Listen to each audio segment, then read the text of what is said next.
Bonjour les amis, j'espère que vous allez bien. J'aimerais vous présenter à la suite Iran Giusti et l'association que j'ai créée avec lui en 2017 à São Paulo. Il s'agit d'un lieu d'accueil pour les LGBT et en particulier on accueille les mineurs et on réoriente les mineurs que les parents chrétiens fondamentalistes ont jetés à la rue pour être homosexuels, transsexuels ou bisexuels. Donc on peut juger le comportement d'une personne, on peut penser que le comportement d'une personne ne correspond ou ne correspond pas à la Bible, et encore ça se discute. Après tout, la loi de Lévitique qui condamne l'homosexualité, elle a été révélée aux Hébreux alors qu'ils étaient dans le désert, et cette loi n'a plus été appliquée par la suite. Donc dans le dernier siècle, on va dire dans les derniers 150 ans, sous l'impulsion de la franc-maçonnerie est née une forme de protestantisme qui s'appelle l'évangélisme et qui a fait un peu du shopping dans les Écritures et qui a provoqué ici un véritable désastre au Brésil. Ces églises évangéliques, elles sont tous impliquées dans le sionisme de Jair Bolsonaro, pédocriminels, narcotrafiquants, escrocs, génocidaires, et je devrais dire avant tout hypocrites, parce qu'il correspond bien à la sourate 2 du Coran qui nous parle de ces hommes qui ont un défaut dans le cœur. Ici on l'appelle Mimimi, parce qu'il passe son temps maintenant à pleurer en disant qu'on devrait l'amnistier. Voilà, donc c'est un multiple criminel qui, sous l'impulsion de Chaban Lubavitch, a tenté un coup d'État dans lequel il avait prévu d'assassiner le président Lula, le vice-président Acmi et le président du tribunal suprême fédéral, le héros de la patrie, Alexandre de Moraes, qui est un homme noir, formidable, qui est pour moi dans mon panthéon personnel. J'ai pas beaucoup de personnes dans mon panthéon personnel, il y a Saint-Louis, etc. Mais il y a le président Lula et Alexandre de Moraes, qui pour moi mériteraient la sanctification pour ce qu'ils ont fait pour notre pays, pour le Brésil. Donc à la suite, je vais vous présenter en portugais, mais vous pouvez mettre les sous-titres en français, j'ai pas le temps de le traduire en français. Iran Giusti, donc Iran Giusti, je suis rentré en contact avec lui en 2017 et je lui ai proposé 80 000 reais. À l'époque, ça faisait environ 18-19 000 euros. Maintenant, ça fait un petit peu plus, puisque le real, l'euro a beaucoup monté. Donc, je lui ai proposé cet argent pour pouvoir louer cette maison et lancer cette association. Et évidemment, je lui ai demandé de rester discret. Donc, on a fait des photos ensemble, je lui ai remis le chèque, etc. On s'est retrouvé dans l'hôtel Barco de São Paulo, qui est le plus bel hôtel de São Paulo, avec au-dessus un sky bar magnifique. Je vous mettrai un jour quelques images. Et donc, c'est la première association que j'ai créée au Brésil, la première ONG, j'en ai créé 2. Et l'objectif, c'était de venir en aide aux enfants jetés dans la rue par des parents remplis de préjugés religieux et qui n'ont pas l'amour dans le cœur de leur propre progéniture. Ces enfants, une fois qu'ils sont dans la rue, ils connaissent la drogue, la prostitution, les abus sexuels, la maltraitance et la mort. Leur espérance de vie est d'environ 6 ans. Quels parents jettent ces enfants dans la rue et les laisse mourir au nom de la Bible? Donc nous avons créé cette association. Cette association maintenant, elle a plus d'une centaine de milliers de bénévoles à travers le Brésil. Et j'ai espoir dans les années à venir d'ouvrir Casa Dois, ici à Brasilia, afin de pouvoir accueillir la population LGBT qui souffre de préjugés. Le Brésil, c'est le pays au monde où on tue le plus d'homosexuels, de transsexuels et de bisexuels. C'est un pays extrêmement violent. Il y a beaucoup de morts en prison. Les policiers tuent en prison. J'ai été témoin d'un assassinat en prison par des policiers. J'ai vu aussi un employé de Bolsonaro mourir faute de traitement, puisque le médecin a mis 40 minutes à arriver. Il ne savait pas se servir du matériel de défibrillation. Ici, vous savez, au Brésil, la vie, elle n'est pas grand-chose. Dernièrement, on a vu des policiers militaires de São Paulo prendre un délinquant et le jeter du haut d'un pont pour le fracasser. Voilà la situation sociale du Brésil. Et dans cette situation sociale, vous avez 2 possibilités. Ou vous faites le Roger Tortinetti, vous voulez du communisme intégral, vous faites passer pour un héros et vous travaillez pour la CIA en vous tapant votre fille et d'autres crimes et délits qu'il a commis. Vous faites quelque chose pour les autres avec votre propre argent. Roger Tortinetti n'a jamais donné 1 centime à qui que ce soit. Au contraire, c'est un imposteur et c'est un menteur, c'est un harceleur et c'est surtout un sale youpin. Voilà. Et pour clouer le bec de cette bande de sales youpins et de leur maudite Bible, parce que c'est ce dont il s'agit, d'une façon maudite d'utiliser la Bible, de l'utiliser comme instrument de haine, de discrimination et d'assassinat, assassiner au nom de la Bible, c'est ce que cette bande de youpins ont fait à Jésus-Christ. Eh bien, moi, je suis un disciple de notre Seigneur Jésus-Christ et du prophète Mohammed, la paix sur lui, du Bouddha et de tous les grands prophètes, il y en a 120 000 dans l'islam. Et j'ai décidé de faire quelque chose. Et cette association, elle a très très bien fonctionné. Elle aide énormément de personnes, 17 000 kits d'hygiène chaque année, 1700 par mois environ, 1500 par mois, c'est beaucoup. C'est des petites choses, comme pouvoir se laver, pouvoir changer de vêtements, pouvoir être orienté vers les services sociaux, pouvoir être logé. J'ai distribué pas loin de 10 kilos d'iboga. Ça vaut environ 8 euros le gramme. Donc ça a aidé énormément de personnes, ça a sauvé énormément de personnes. Alors quand on traîne dans la boue, dans cette infâme télévision menée par un réseau pédophile qui s'appelle Globo, avec un narcotrafiquant, un pédo-incestueux, un policier corrompu et un avocat psychopathe, parce qu'il n'y a pas d'autre mot, complètement sénile et imbu de lui-même, ça a tendance à me confirmer dans l'idée qu'on doit en finir avec les amorites. Et en particulier, on doit en finir avec la façon dont les amorites utilisent le judaïsme comme argument à leur action satanique sur le monde. Alors je vous laisse voir ce qu'il y a à la suite, j'espère que ça vous plaira. Vous pouvez activer les sous-titrages en français et vous verrez bien qui est Pascal Trifingui sur le terrain. Vous me connaissez sur Internet, vous me connaissez dans les cours.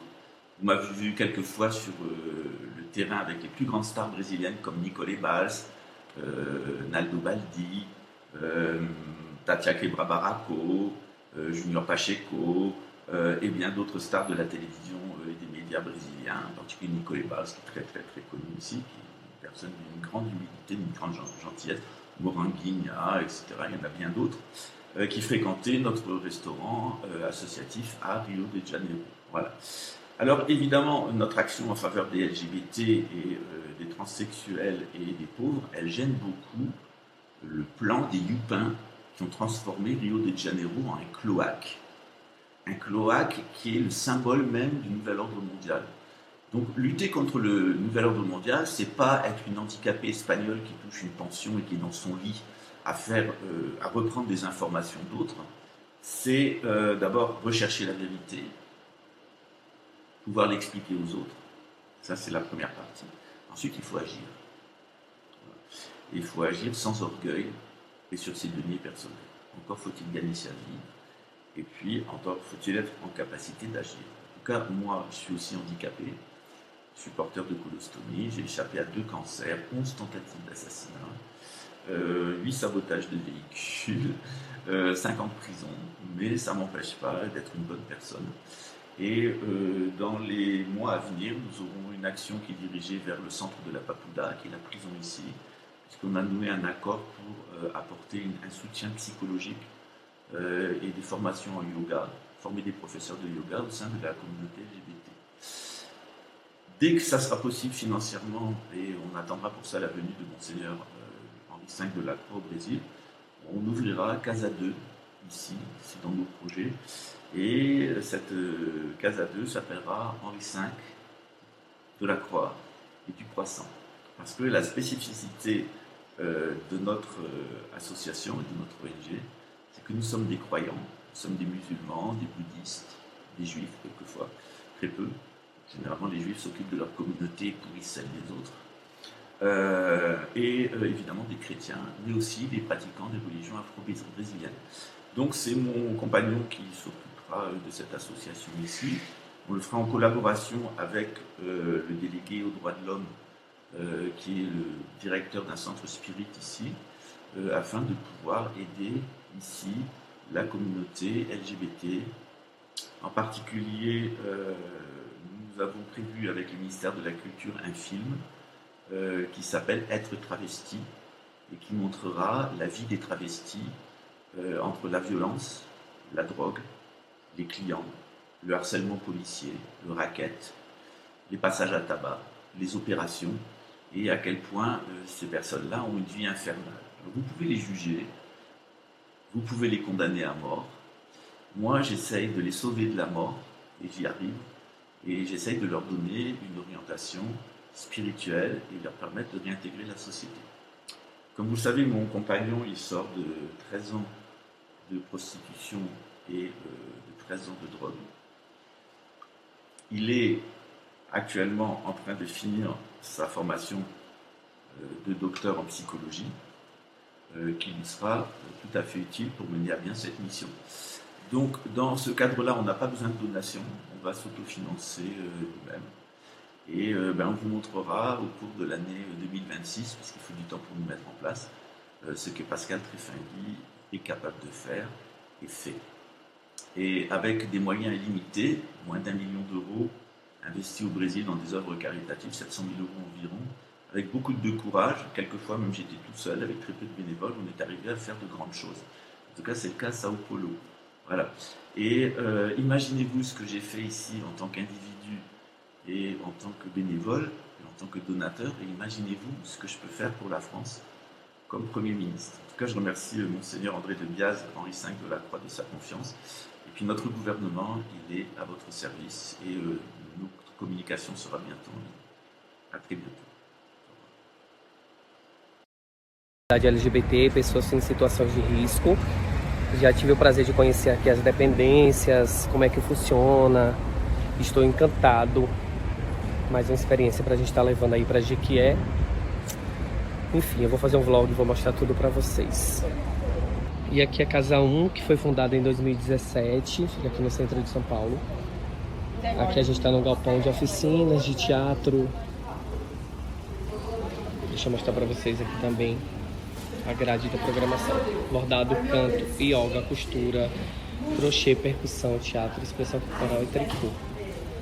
Aqui é onde funciona. É isso aí, galera. Que incrível esses projetos, viu? Bom, a Casa 1, então, é uma república de acolhida para jovens LGBT que foram expulsos de casa. A gente acolhe jovens de 18 a 25 e aí até 20 jovens, né? E a gente tem um grupo de trabalho de atendimento psicossocial que faz o acompanhamento desses jovens. Então, assistente social, médico, psiquiatra, psicólogos, tem um grupo de trabalho... Aí faz o acompanhamento. Faz o acompanhamento durante o período de moradia na casa. Uhum. A gente tem também um centro que no cultural, máximo é quanto tempo? 4 meses. Mas que pode variar dependendo da necessidade. Dependendo do caso. Tem um centro cultural que é aberto e gratuito para todo mundo, que é onde a gente está. E a gente tem uma série de atividades que são não só para moradores e moradores, mas para todo mundo. Então, que vão desde aulas de crochê, de tricô, de costura, de yoga, de dança, de percussão. E alguns cursos específicos que são profissionalizantes de acordo com as demandas da população que a gente atende diretamente. Então, a gente tem cursos para a população, tem cursos de maquiagem profissionalizante, cursos de costura, e a gente tem feito uma série de cursos que tem a ver com a entrada, enfim, o acesso a um sistema de trabalho ou um ganho financeiro. E todos esses cursos são gratuitos? Tudo é gratuito. E o material? Tudo gratuito e aberto. Então, assim, pessoas, alguns cursos têm inscrição por conta de lotação, então como os cursos de línguas, de inglês e de espanhol, ou mesmo curso de formação profissionalizante em maquiagem, mas é gratuito para todo mundo, as pessoas não precisam trazer material, a gente fornece todo o material. No curso de maquiagem, por exemplo, por conta de uma parceria com uma empresa, a gente conseguiu dar uma maleta de maquiagem para as pessoas no final, para que elas pudessem trabalhar. E funciona aqui, o centro, esse espaço de curso funciona de que dia a que dia? Todos os dias de 10 às 10. De domingo a domingo? De domingo a domingo, todos os dias de 10 a 10. Porque ele também é uma porta aberta de acesso para as pessoas que precisam de acolhida, que precisam de qualquer tipo de apoio. Então a gente entende que esse centro cultural, na verdade, ele também tem essa função estruturante do projeto como uma porta aberta, né? E ele tem duas coisas que são muito básicas, assim, pra gente, né? A primeira coisa, ele é um trabalho de base com essa vizinhança e com todo mundo que acessa, para entender essas perspectivas interseccionais do trabalho. Então a gente está fazendo um trabalho de base de educação, fundamentalmente, com todo mundo. E tem um outro trabalho que é um trabalho de criar um espaço de segurança na nossa vizinhança, né? Então as pessoas também acessando esse espaço, reconhecendo o trabalho, entendendo o que a gente está fazendo, também acabam protegendo as pessoas que são acolhidas pela casa na vizinhança, assim. Que é isso, não adianta a gente criar um espaço hostil para que essas pessoas sejam acolhidas, uma vizinhança que não reconhece o projeto, ou que de alguma forma se estranha. Então, para a gente o Centro Cultural é muito importante nisso. E a outra coisa, o outro eixo do trabalho que a gente começou no ano passado é a clínica social. Então, o crescimento do atendimento psicossocial da casa, do grupo de trabalho de atendimento psicossocial, E o aumento do atendimento do público, do centro cultural, a necessidade de uma estruturação mais forte dessa rede de atendimento fez com que a gente criasse essa clínica social, que é um espaço de atendimento gratuito e a baixo custo, em alguns casos, psicológico, psiquiátrico, nutricional, de aromaterapia, acupuntura, reiki, de algumas outras terapias complementares. E são parcerias com profissionais, não com entidades. Com profissionais. Com então a gente tem uma série de voluntárias e voluntários, que alguns vão pedir ajuda de custo, ou enfim, vão cobrar alguma taxa pequena, porque é uma clínica social, para os pacientes, para os e para as pacientes, mas é isso, o perfil é de uma clínica social, então é tudo negociado com os pacientes, entre os pacientes e os voluntários de atendimento. Além disso, a gente tem, na clínica social, tem um plantão de escuta, que é aberto e gratuito para todo mundo, que é só chegar, que ele funciona de segunda a quinta e sábados. Essa escuta é pessoal? Individual, mas é presencial. Presencial. Então não é que necessariamente essa pessoa precisa agendar. Entendi. Tem um horário, que tem sempre profissionais lá disponíveis para essa escuta, que a gente entende que às vezes acontece, que é uma escuta emergencial. E a depender da demanda, aí vocês encaminham essa pessoa que procura? Sim, para psicoterapia ou para algum outro equipamento que seja... Ou até faz o acolhimento na casa? Então, sim. Então o centro, a clínica social, ela também acaba sendo uma porta de entrada, assim, uma forma da gente apoiar algumas pessoas que pedem acolhida também. Então, porque alguns dos casos, eles não necessariamente são de acolhida. Certo. Às vezes são, claro, tudo é de acolhida, né? Mas não é de moradia. De permanência, são né? casos às vezes, essa pessoa precisa de uma organização, precisa de auxílio nessa organização da vida, nessa organização mesmo dos processos dela, de moradia. Uhum. Então, é um processo que não dá pra gente... Tem uma coisa que a gente fala o tempo inteiro. Não dá pra gente criar um caso modelo. Não dá pra gente falar, olha, a acolhida é assim que acontece.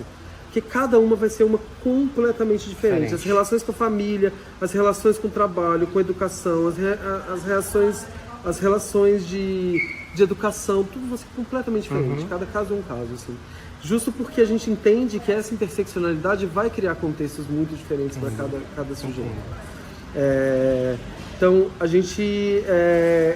Então, a República tem um público bem específico, né? Como eu disse. O Centro Cultural, ele atende todo mundo. Então, a gente atende um público infantil, atende umas senhoras do bairro, atende a galera que é acolhida pela casa, atende uma galera que está em situação de rua, atende pessoas LGBT em geral. E a clínica social também tem esse perfil mais amplo de atendimento, assim. Todas as atividades que têm inscrição ou que têm restrição de acesso, assim, por conta de vagas, a gente sempre vai priorizar o atendimento, as inscrições de pessoas LGBT, de pessoas trans prioritariamente, de pessoas LGBTs em geral, de mulheres, mães, de pessoas não brancas. Então a gente tem algumas prioridades no atendimento que a gente acredita que são importantes, assim. Mas ele é aberto e gratuito para todo mundo. Entende que é uma república de acolhida. Então isso significa que as pessoas que moram na casa, elas, na verdade, a gente entende isso, essas pessoas são responsáveis pela limpeza da casa, do próprio espaço que eles convivem e pela alimentação. A gente entende que isso às vezes pode ajudar, inclusive, no processo de organização do sujeito, assim, né? Então, alguns equipamentos que são vinculados ao setor público, eles, por exemplo, eles não têm, as pessoas que são acolhidas não podem fazer nada. A gente entende que é interessante que façam, até para conseguir estabelecer uma certa rotina, assim, de acordar, de fazer as tarefas, de procurar trabalho e procurar os atendimentos, etc. E isso não é acompanhado, né? Assim, essas divisões de tarefas são acompanhadas, né, pela assistência social, que organiza com todo mundo, faz uma série de reuniões com a equipe, com as moradoras e moradores. Claro que isso também não implica que isso não vai ter problema, assim, né? Tem um monte de disputas, tem um monte de problemas que acontecem como num centro de acolhida qualquer, assim, né? Ou como, sei lá, qualquer pessoa que mora ou divide casa com outra pessoa sabe que, enfim, é o mesmo processo. E existe dentro desse projeto algum encaminhamento para emprego, alguma parceria de empresas? Acabei de falar que a gente tem um grupo de trabalho de empregabilidade, que aí acompanha os moradores e que vai tentar entender que, assim, né, fazer o currículo não é só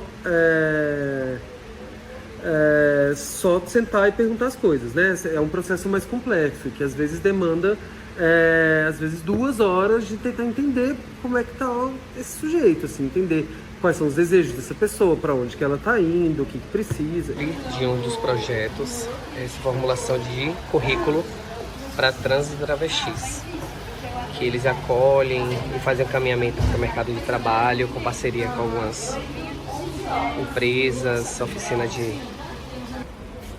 E aqui a grade de cursos: bordado, canto, yoga, costura, crochê, percussão, teatro, expressão corporal e tricô. Deixa eu mostrar um pouquinho do espaço para vocês. Eu já fui agredida no centro, né? Já fiquei na rua no centro. A gente mora no país que mais mata travesti no mundo, né? E eu ouço ameaça se eu for comprar um pão.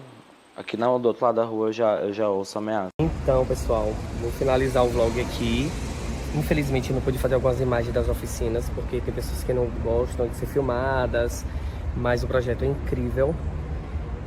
Adorei a experiência de passar mais uma tarde num lugar desse, que dá oportunidades às pessoas, que vê as pessoas como iguais, né? Agora está acontecendo a oficina de teatro, de yoga e de inglês. Lembrando que todos os professores são voluntários. Vou mostrar aqui para vocês. Aqui a fachada do galpão, que acontece, como eu falei, né, a aula de artes e os cursos, as salas de cursos. Incrível, Casa 1, fundada desde 2017. Bom, vamos seguir com mais informação, inclusive com entrevista. Inclusive, um assunto muito interessante, muito sério, porque no país que mais mata travestis, transexuais, lésbicas e gays, não é difícil encontrar essa população em situação de rua. Muitos LGBT né, são expulsos de casa por preconceito antes mesmo de completarem os 18 anos. Exatamente. Em São Paulo, o coletivo Casa 1 acolhe essas pessoas, seja através de moradia, assistência à saúde ou oferta de cursos e atividades culturais. O coletivo atende 3.500 LGBT+. Mas neste final de ano, a conta não fechou e a casa lançou uma campanha de doações. Para falar um pouco mais sobre a campanha, nós vamos receber aqui o coordenador de parcerias da Casa 1, Ângelo Castro. Muito bom dia em estar aqui conosco, Ângelo. Primeiro, parabéns, a importância do trabalho de vocês. A gente sabe que São Paulo acolhe a população diversa do Brasil inteiro, que muitas vezes acha que aqui, não é, a gente vai ser um pouco mais bem recebido. E é. Eu que sou um gay que vim do interior, sei que São Paulo, apesar dos pesares, ainda é um melhor destino. Porém, muitas pessoas chegam aqui em situação degradante, menor de idade, expulsos de casa, sem emprego, e aí o trabalho de vocês é fundamental. Antes da gente contar para quem não conhece o que é e como funciona a Casa 1, conta pra gente como é que está a campanha, esse SOS lançado nesse final de ano, e muito bom dia. Olá, bom dia. Obrigada pelo espaço. Bom, a gente está fazendo essa campanha, então, chamada SOS Casa 1, que é justamente para que as pessoas conheçam, se interem do projeto e ajudem, se puderem, também em relação ao financiamento. Acho que, obviamente, a gente quer que não só as pessoas que ajudam conheçam a casa, mas as pessoas que precisam também cheguem até a Casa 1. Então, é uma campanha que fala sobre muito do o que a gente faz, o que a gente está fazendo, o que a gente fez e por que a gente precisa de ajuda para continuar. E como é que faz para participar da campanha? É muito fácil, tem muitos jeitos, Então, a gente tem desde um financiamento coletivo recorrente, que é uma espécie de assinatura que a pessoa se compromete com um valor mensal, e aí a gente fala que R$10 ajuda demais, a pessoa acha que é pouquinho, que não vale a pena, a gente fala que ajuda demais, E desde doações pontuais, Pix, a gente está em várias carteiras digitais, Mercado Pago e tudo mais. Participar das atividades, conhecer a gente, ir até o espaço, conhecer os projetos, participar das atividades. E para quem está longe, para quem não tem essas possibilidades também, só de compartilhar e falar e conhecer o trabalho da casa já ajuda bastante também. Ângelo, também que chama bastante atenção que muitos, dessas pessoas deixam suas casas, ou até mesmo a maioria é expulsa de casa, vai para as ruas, e as ruas também, que poderia ser ali, o novo lar, um recomeço, também se torna um lugar muito degradante, muito perigoso, também de muitas ameaças e preconceitos. Que tipo de relatos vocês escutam, têm ouvido de pessoas que vêm passando por essa situação de deixar a casa, todo um histórico de psicológico, também de tortura, de dor, e vai para a rua e também passa por mais necessidade? A gente sempre fala que a expulsão de casa, hoje, ela não se dá nos moldes tradicionais, né? De tipo, olha, você sai daqui agora, né? Se dá muitas vezes por uma impossibilidade daquela pessoa continuar naquele espaço, né? Por uma série de violências que ela sofre da família, que vai desde a agressão física, a agressão verbal, né? Então isso torna inviável que aquela pessoa continue. Não necessariamente ela é colocada para fora com a mala e tudo, mas ela tem que sair daquele espaço para ser algo saudável para ela, né? E a gente sempre entende que essa violência da expulsão ela nunca vem sozinha, né? Então é uma série de coisas, seja dentro da família, seja ali no ambiente escolar, seja no ambiente de trabalho, isso está tudo muito interligado, né? Então todas essa soma de violências estruturais faz com que essa pessoa se veja socialmente nessa situação de vulnerabilidade, onde ela não consegue emprego, onde ela não consegue um lugar para morar, onde ela não consegue oportunidade de estudo, né? Então tudo isso vai fazer com que aquela pessoa entre nesse ambiente e depois a gente sabe, né? Dados mostram o quanto é difícil que aquela pessoa saia, né? Deixe de estar em situação de rua, né? Então por isso é muito importante essa ajuda logo nesse começo, para que essa pessoa tenha a oportunidade de se organizar, entender as possibilidades, né? E junto com o projeto de como que ela pode fazer para sair, né? Não cair em situação de rua e se organizar e aí buscar oportunidades. Vocês terem uma ideia, a Casa 1 nasceu na casa do Irã Giusti, que é um dos criadores, recebendo as pessoas na própria casa dele. E durante muito tempo conseguiu se estruturar.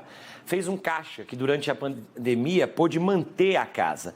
Mas, como a gente está contando aqui, esse caixa foi se esgotando. E mais do que pedir a ajuda das pessoas, inclusive quem quiser já pode doar agora, é só mandar um pix para contato@casa1, escrito mesmo, .org. Há várias outras maneiras de ajudar e há como ser um colaborador fixo. E há também uma programação de final de ano, de atividades, que eu queria que você contasse pra gente, né? Tem até bingo programado, conta pra gente aí, pra quem estiver pro São Paulo, e a gente sabe que tem muito turismo LGBT em São Paulo nesse final de ano. Sim, super. A gente está acabando já essa programação, esse é o último final de semana. A gente já teve casa aberta para as empresas parceiras, então a gente apresentou o projeto, teve um painel com os profissionais e as profissionais que trabalham na casa com a população LGBT, falando sobre empregabilidade da população LGBT. A gente também teve, no final de semana passado, a gente teve uma festa do Cine Sapatão, que é um coletivo de mulheres lésbicas que falam sobre cinema. Então teve uma mostra de cinema, uma roda de conversa e uma festa que encerrou essa programação. No domingo passado, a gente teve o grande hit da Casa 1, que é o bazar, que a gente tem feito no final de ano. A gente sempre programa 5 horas, 6 horas de bazar, tudo acaba em 2 horas, né? Foi super legal agora no domingo. Estou falando de coisas que já foram, né? Mas para quem quiser participar, a gente, a programação que encerra essa série de eventos é justamente um drag bingo, né? Então são bingos, é um bingo com umas combinações tão ótimas, cantado por drags. Então entre uma cartela e outra também tem apresentações, então tem uma programação muito legal, assim, muito divertida, que a gente faz historicamente aí na Casa 1, por conta da pandemia. A gente faz uns 3 anos aí que não tem um drag bingo, e a gente vai voltar aí com essa programação, tá todo mundo super convidado. A gente fica na região central de São Paulo, né, na Bela Vista, então vai ser este sábado, né, a partir das 17 horas, se eu não me engano, na rua Adoniran Barbosa, 151, na Bela Vista. Certo, e você que não tem R$1 para doar, uma roupa em bom estado, um livro que você já leu, pode ser entregue lá, porque as atividades não param. E quem quiser, vai lá no YouTube do Band Jornalismo e procura o nosso podcast de diversidade, o Toda a Gente, porque essa semana o pessoal da Casa 1 participa, conta um pouco mais sobre a história deles. Eu estou vendendo meu peixe, que é o podcast que eu apresento, obviamente, mas estou fazendo isso para ampliar ainda mais a campanha de divulgação. Juliano, só aqui, ó. Já fez. Aplicativo do Banco Aberto, já fiz o meu Pix, então, ó, contato@casa1.org. Vamos ajudar, gente. Só chegou a 15% necessário para que todo mundo tenha um Natal, pelo menos, com conforto, com aconchego e também com o carinho de todos. É isso aí. Muito obrigado. Parabéns pelo trabalho e espero que vocês consigam e continuem com essa atuação tão importante para a nação brasileira. Valeu, querido. Obrigado pelo espaço. E um outro ponto, que aí agora eu vou ser bem polêmico. A casa, tanto eu quanto a casa, nós somos contra a criminalização da LGBTfobia.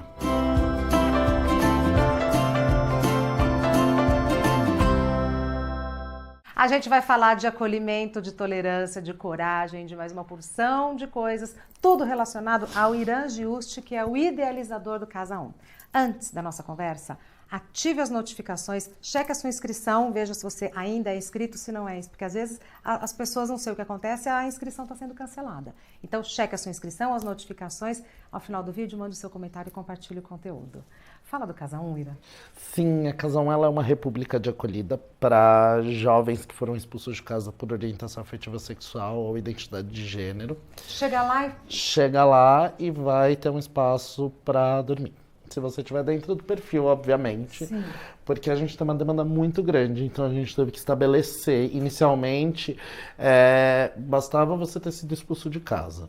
E aí hoje a gente tem uma série de outras características para a gente conseguir, porque precisava de algum tipo de filtro, por questão de volume mesmo. A gente tem uma média de 8 solicitações por semana. E aí eu tenho 20 vagas. Então é isso, né? A gente tem que estabelecer. E é uma casa. É uma casa. Dormir. Tudo. Dormir, alimentação, todas as refeições, tudo gratuito. De onde você teve essa ideia, Ira? Então, na verdade, eu recebia jovens expulsos de casa no meu apartamento, lá em 2015. Eu sou ativista, militante já há 10 anos e eu sempre participei de coletivos, grupos, iniciativas, mas eu também senti um pouco de necessidade do que fazer individualmente mesmo, né? Então, assim, quando a gente vota em determinado político ou imagina uma determinada política e um segmento, a gente costuma colocar isso na mão do outro, né? E eu? Então, assim, por exemplo, quando a gente fala em transferência de renda, é só uma política pública mesmo? Não, eu acredito na prática, então eu acredito em salários igualitários, eu acredito em muitas coisas e era isso, eu me vi cheio de privilégios, morando sozinho, com 24 anos eu morava sozinho num apartamento na região central da cidade de São Paulo. E a ideia da casa, na verdade, ela nada mais era do que uma ampliação do meu apartamento. Eu queria migrar de um apartamento para uma casa para ter um cômodo a mais para essas pessoas, mas aí eu me empolguei um pouquinho demais e fiz a república inteira, assim. Mas então, me chama muito a atenção, porque você colocou a sua vida em função desse ideal. Uma coisa é eu ajudar ali, tá? Outra coisa é eu colocar minha casa, minha vida, toda a minha estrutura em função disso. Passou muito também pelo meu espaço profissional, assim. Eu passei por veículos, mas quando, assim, migrei das áreas de relações públicas para publicidade. Passei por grandes agências, depois eu migrei para o jornalismo. No jornalismo eu fui de portal para veículo novo, vindo da gringa, que era super o futuro da comunicação, a estrutura. E aí eu fui ver que, na verdade, assim, era tudo mais ou menos o mesmo balaio. Eu não me sentia confortável 100% naqueles espaços, eu não acreditava no que eu estava fazendo.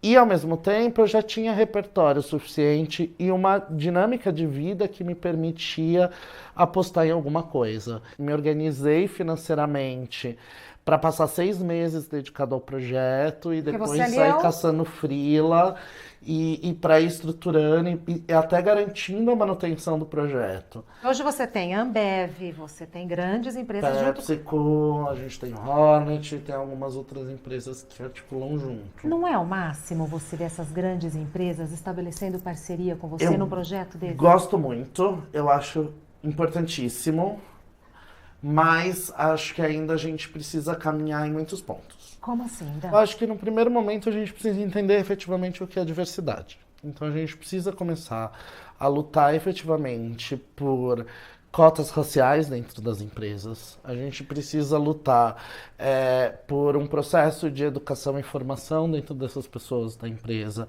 A gente, como movimento LGBT, a gente precisa lutar por um processo de cotas para pessoas trans em mercado de trabalho e educação.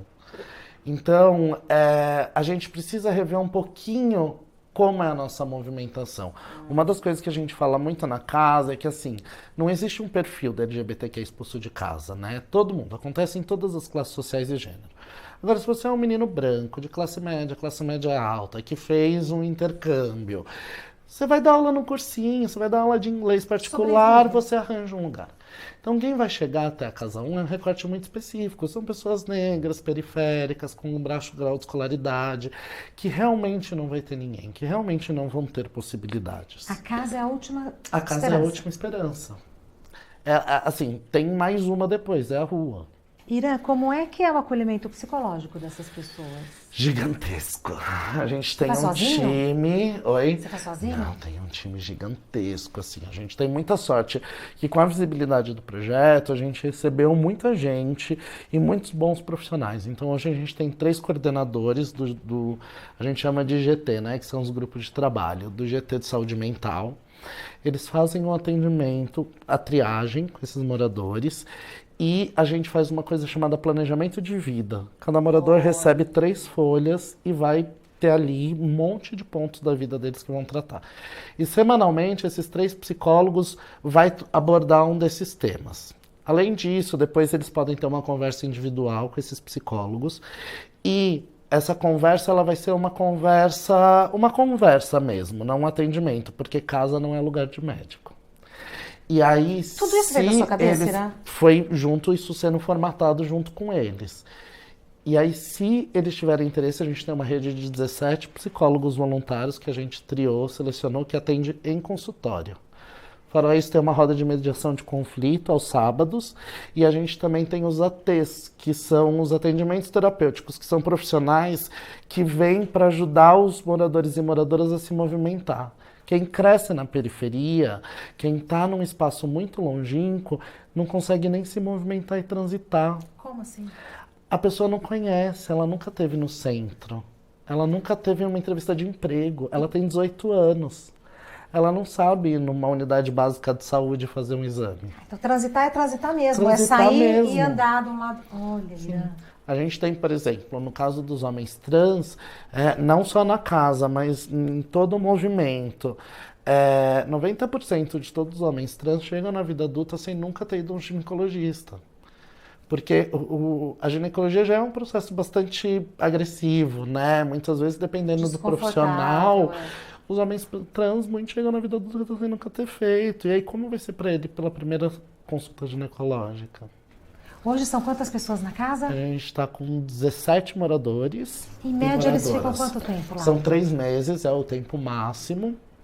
A gente tem alguns que ficam menos, que realmente conseguem se organizar em coisa de 1 mês, porque a ideia é ser uma casa de passagem mesmo, e tem alguns que acabam ficando mais, que aí são geralmente por questões de saúde, clínica, mental, estruturação, a gente aumenta um pouquinho o tempo, se também percebe que está dentro do nosso, né, do nosso poder ali, conseguir ajudar essa pessoa, ela vai com certeza continuar. E pode falar do projeto do asilo? O asilo. Tem o Centro Cultural. Tem o Centro Cultural. Exposição, show. Exposição, todas as oficinas, a gente tem um ateliê, salas de aula, aula de inglês, cursinho preparatório para o Enem, a gente tem uma programação gigantesca, tudo gratuito. A gente funciona das 10 às 22 de segunda a segunda, então a gente tem bastante programação. E aí, uma das nossas perspectivas é assim, hoje a gente recebe jovens entre 18 e 25 anos. Menores a gente não pode por conta do Estatuto da Criança e do Adolescente. E é por isso que a gente funciona das 10 às 22, para a gente ter um espaço de segurança para esse menor de idade poder ir. Então, assim, a situação não está muito boa na sua casa, a gente não pode, obviamente, atender clinicamente, com os psicólogos, mas, assim, ele está autorizado a fazer oficinas, ele pode fazer o cursinho para o Enem. Então, a gente tenta oferecer um espaço seguro para essa pessoa.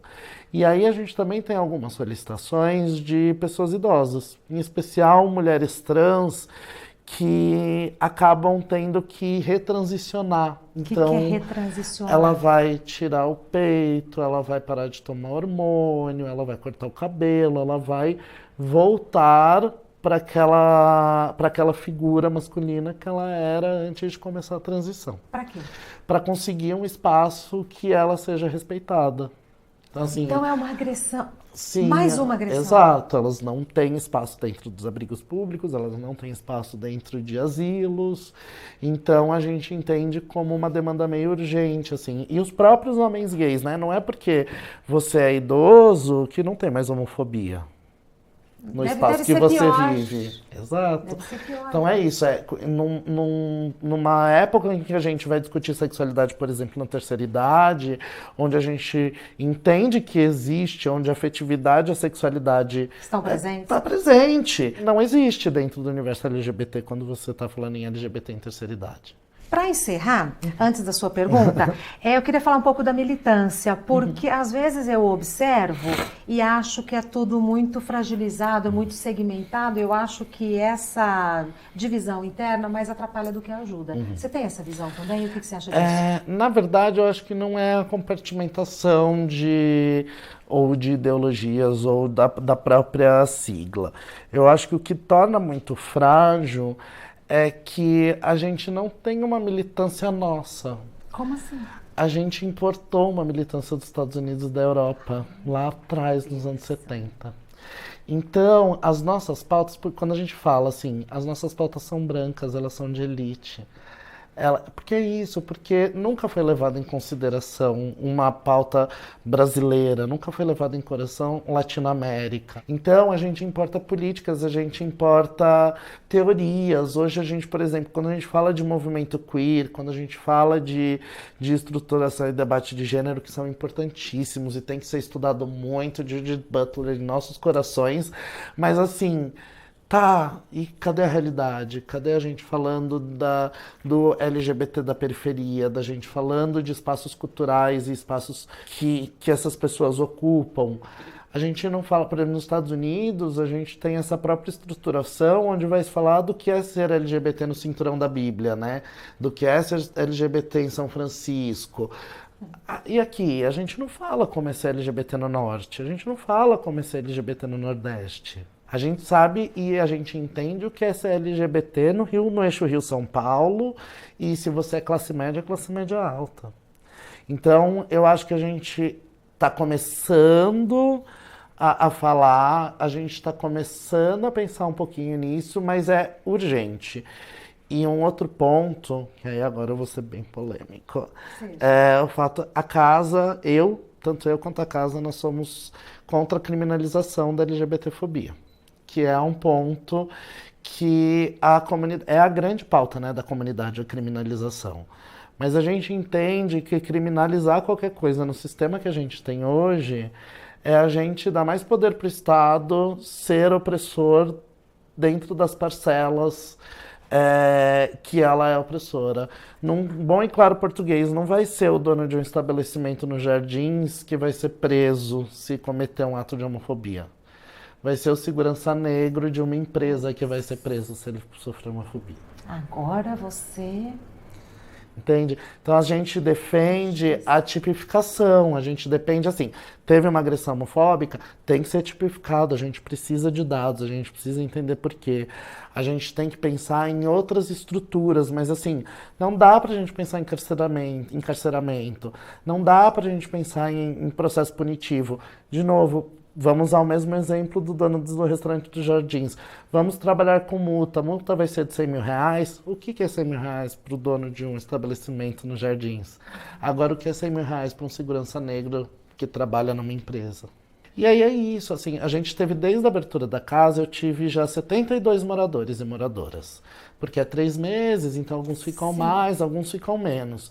Desses 72, 90% era negro. Eu não tenho como ignorar um recorte de classe. Eu não tenho como não estar cada vez mais próximo dentro do movimento. Então, hoje, por exemplo, quando eu falo em políticas públicas, quando a gente fala de militância, a gente fala de luta, a gente sempre vai mais para o movimento feminista, a gente sempre vai mais para o movimento negro do que do próprio movimento LGBT, porque as pautas, os debates, as estruturas do movimento LGBT hoje não estão atendendo a minha demanda. A última parte da entrevista, você, se quiser, tem o direito de fazer uma pergunta para mim. Se quiser. Em que momento você se aproxima da comunidade LGBT e o que ela representa para você? Eu praticamente nasci dentro da comunidade LGBT. Ai, que bom que você fez essa pergunta. Quando eu era menina, os meus pais sempre tiveram amigos gays. E assim, eu me toquei que eles eram gays depois que eu cresci, porque eles eram amigos dos meus pais. A gente notava ali uma diferença de comportamento, uma diferença de humor, né? Eu morava no interior, eles moravam aqui em São Paulo, então quando a gente vinha, ficávamos na casa deles, a gente notava que eram outras músicas, década de 70. Eram outras músicas, eles dançavam na sala, um entre sai, era muita pluma, eles eram muito engraçados, divertidos. E quando eles iam para Rio Preto e faziam os mesmos programas que a gente fazia. Íamos à missa, íamos ao clube, íamos almoçar, né? E eu nunca notei nenhum olhar, nada. Eles eram amigos dos meus pais e tinham ali as características deles, a gente se divertia e tal. Até que um dia, devia ser 85 mais ou menos, o mais legal de todos, o mais afetuoso, o mais divertido, que era o tio Milton, ficou doente. E a notícia que chegou é o seguinte, ele está muito doente, ele tem uma doença muito estranha, mas ele tem que ficar isolado. Uma semana depois, nossa, o tio Milton melhorou muito, dias depois ele morreu, AIDS. Aí que eu comecei a me tocar, até me arrepia, aí que eu comecei a me tocar, porque aí veio o seguinte, olha, o tio Milton morreu, mas não fala não. Aí que eu comecei a me tocar que tinham assim, algumas coisas que não poderiam ser ditas, que era um certo mistério, era uma coisa, um misto de vergonha, com medo, com estranhamento, porque ninguém sabia o que era, e os outros, né, porque o tio Milton, o tio Jorge, eles moravam todos numa casa na Luz, belíssima, uma casa assim toda linda, restaurada. Aí que eu comecei a me tocar que tinha alguma coisa de muito estranho, mas por que não pode falar, né? Junto com tudo isso, eu sempre tive amigos na escola, por isso que eu sempre questionei essa história de minoria. Eu sempre, em todas as minhas as classes de aula que eu frequentei, sempre tinham pessoas que são meus amigos até hoje e que depois se descobriram gays, lésbicas, tal. Então, isso fez parte da minha vida. E eu acho que é por isso que eu entro tanto nessas discussões, mesmo sendo hétero e tal, porque faz parte da minha vida, faz parte das minhas memórias. Me alonguei demais na resposta, né? Mas é que então, por isso, foi assim. Entendi. Então, foi isso. E eu não consigo entender, entendeu? Por exemplo, por que um tio Milton, se tivesse aqui, não poderia estar com a gente, com as roupas que ele gostava cantando, né? Eu não entendo, até hoje eu não entendo. Por que o prazer de alguém, o gosto de alguém, o jeito de alguém pode ser tão ofensivo? Sim. É isso. Ai, obrigada, adorei. Lembrei do tio Milton. Que bom. Muito obrigada. Gostou da entrevista? Obrigado, adorei. Para mim foi uma aula. Obrigado.